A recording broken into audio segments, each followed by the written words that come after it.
जय हिंद साथियों। हम सब जानते हैं कि भारत हमारे प्यारे देश को सोने की चिड़िया कहा जाता था।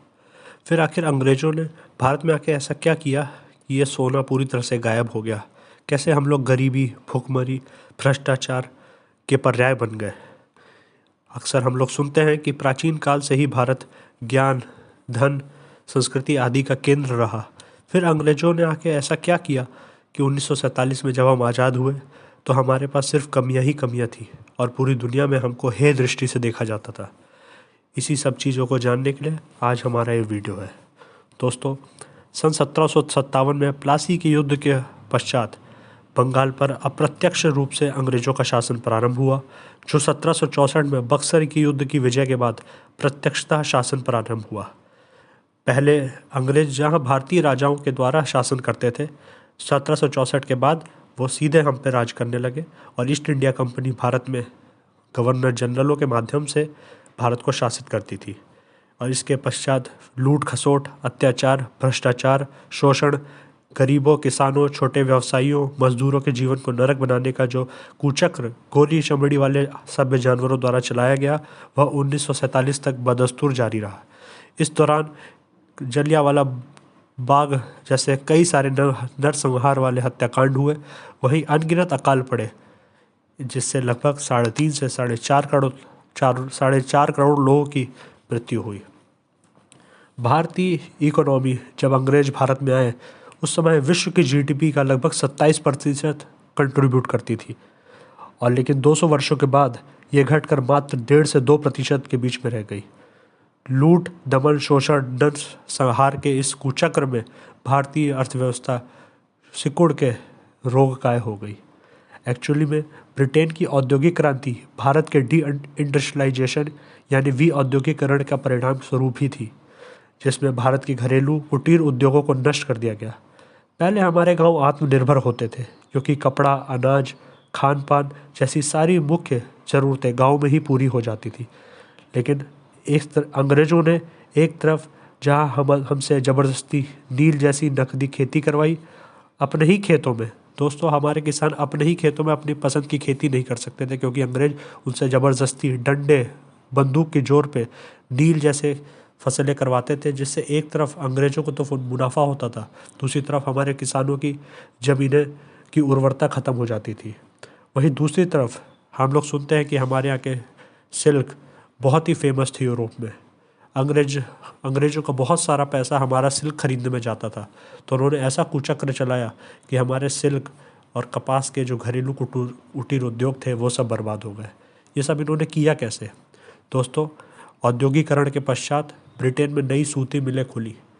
आपको जानकर हैरानी होगी कि इन ब्रिटेन में चलने वाली मिलों में जिस कपास का यूज़ होता था वो भारत से ही जाता था, और ये कपास ब्रिटेन में जाता था।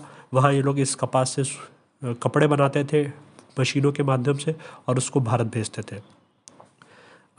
यूरोप के अमीरों को जिस सिल्क का शौक़ था वो यूरोप में बहुत ही महंगा पड़ता था, और इस तरह यूरोप का बहुत सारा सोना और विदेशी पूंजी भारत आती थी।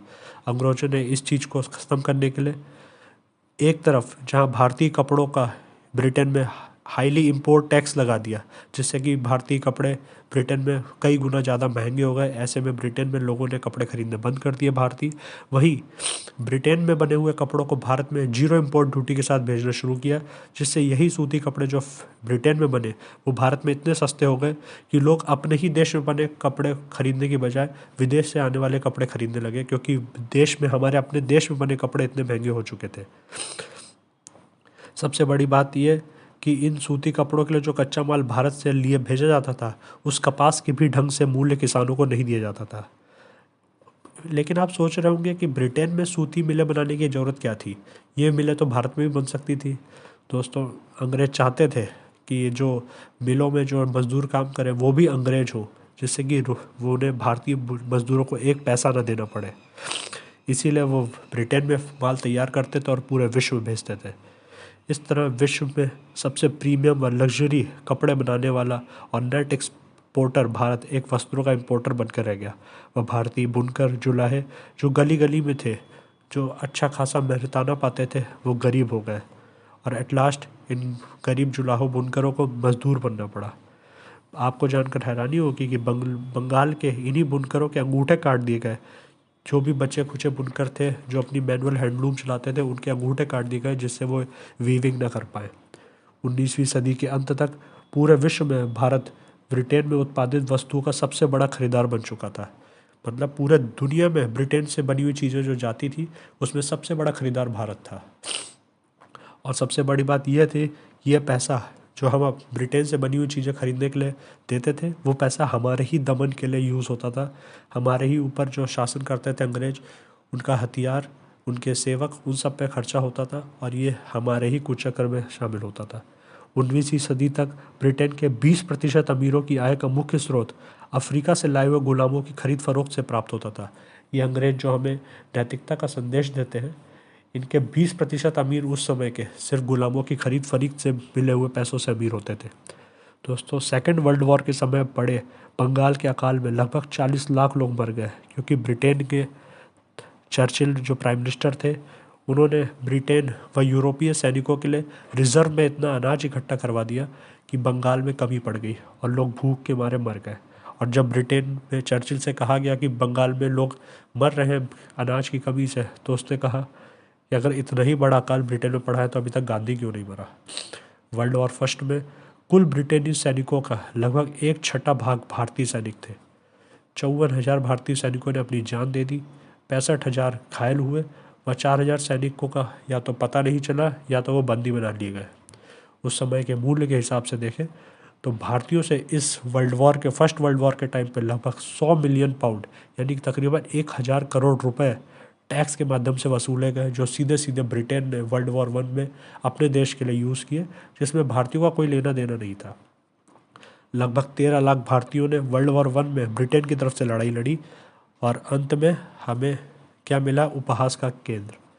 राशन, बहुत सारा राशन भारत से भेजा गया, वस्तुएं भेजी गई, खाने के लिए जानवर भेजे गए, और इसी में अगर टैक्स की मूल्य को भी जोड़ दिया जाए तो कुल मिलाकर लगभग 8 बिलियन पाउंड यानी 80,000 करोड़ रुपए भारत से गए, जबकि भारत उस समय अकाल, महंगाई, बेरोजगारी, भूखमरी व दमन व शोषण से गुजर रहा था।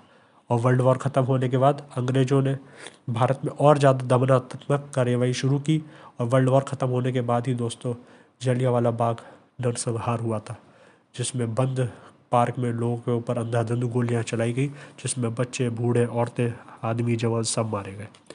ब्रिटिश शासन के दौरान 1947 तक भारत की 90% से अधिक जनता गरीबी रेखा से नीचे आ चुकी थी। दोस्तों, गरीबी रेखा से नीचे आने का मतलब कि उनके पास अपने मूल ज़रूरतें, रोटी, कपड़ा, मकान पूरे करने के भी पैसे नहीं होते थे।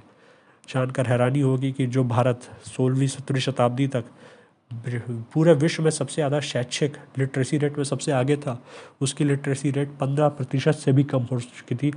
और सबसे बड़ी हैरानी की बात, उस समय हमारी एक्सपेक्टेड जो एज थी, जितना एक जीवन वर्ष में एक व्यक्ति कितना जी सकता है वो मात्र 27 वर्ष थी।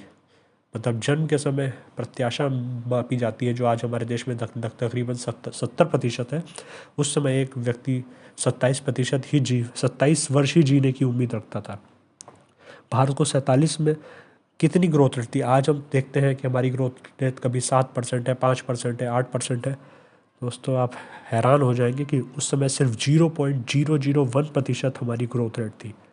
वर्ल्ड वॉर 2 में भारत से गए कुल वस्तु, धन, टैक्स, अनाज, राशन सबका मूल्य अगर मिला लिया जाए तो दोस्तों लगभग 125 बिलियन पाउंड था, जो कि रुपए में लगभग 1.25 करोड़ रुपए होता है। हमेशा ब्रिटिशर्स द्वारा कहा जाता है कि वे भारत में रेलवे लाए, टेक्नोलॉजी लाए, सड़कें लाए, तो पहली बात यह है कि इनका निर्माण अंग्रेजों ने अपने ही फ़ायदे के लिए पहुंचाने के लिए किया था, और इसका फ़ायदा पहुंचाते पहुंचाते उन्होंने इसी के माध्यम से भारतीयों का दमन किया। भारत के अंदरूनी भागों से कच्चे माल को सी पोर्ट यानी समुद्र के तटों तक ले जाने के लिए अंग्रेज़ों को बड़ी समस्या होती थी, इसलिए उन्होंने रेलवे का निर्माण किया, जिससे कि वो बहुत ईजिली सारे कच्चे माल को तटों तक पहुंचा सके। चाहे वो भारत में बनने वाले खेत के प्रोडक्ट हो, चाहे खनिज हो, चाहे मिनरल्स हो, इवन मज़दूरों को भी एक जगह से दूसरी जगह ले जाने के लिए रेलवे का यूज़ हुआ। और आपको जान के हैरानी होगी कि इस रेलवे को बनाने के लिए जो ब्रिटेन से कॉन्ट्रैक्टर्स आए, उनको जब लगभग डबल पैसा दिया गया। और ये सब पैसा कौन दे रहा था? ये सब पैसा दोस्तों हम दे रहे थे। हमारे पूर्वज जो मजदूरी करते थे, जो खेत में उगाते थे, उसका अधिक से अधिक हिस्सा ले जाके इन कॉन्ट्रैक्टर्स को पैसा दिया गया। हर 1 किलोमीटर पटरी बिछाने के लिए ऐसा कहा जाता है कि ब्रिटिश ठेकेदारों को दुगना पैसा दिया गया, जो कि टैक्स के माध्यम से ऑब्वियसली हमसे लिया गया था। इवन आज जो हम भारत में हिंदू मुस्लिम टेंशन देखते हैं, जो पाकिस्तान का जन्म हुआ 47 में, वो भी अंग्रेज़ों के द्वारा ही जलाई गई आग और चिंगारी का परिणाम है। अंग्रेज कहते हैं कि उनकी वजह से हमारे देश में लोकतंत्र आया। तो भाई लोकतंत्र आपने हमको गिफ्ट स्वरूप नहीं दिया, हमने आपसे छीन के लेना पड़ा। लगभग 200 साल तक छोटे बड़े स्वाधीनता आंदोलनों के बाद हमने आज़ादी व लोकतंत्र दोनों आपसे छीने हैं। आप कभी हमको आज़ाद नहीं करना चाहते थे, आप हमेशा हमको अपनी कॉलोनी बना के रखना चाहते थे। इतने सारे मॉनिटरी एस्टिमेट्स के अलावा जो करोड़ों भारतीय बूढ़े बच्चों, जवान, आदमी, औरतों ने जो शहादतें दी, जिनकी मृत्यु हो गई, जो भारत में बीमारी से, अंग्रेज़ों के हंटरों से, उनकी गोलियों से, उनके बूटों की लातों से मर गए, उसका हिसाब कोई नहीं कर सकता। साथ ही इन मृतकों के परिवार के गम का हिसाब कौन करेगा, उन बिलखती हुई माँओं बहनों का हिसाब कौन होगा। लेकिन आज भी ब्रिटेन द्वारा हमें एक सॉरी भी नहीं कही गई।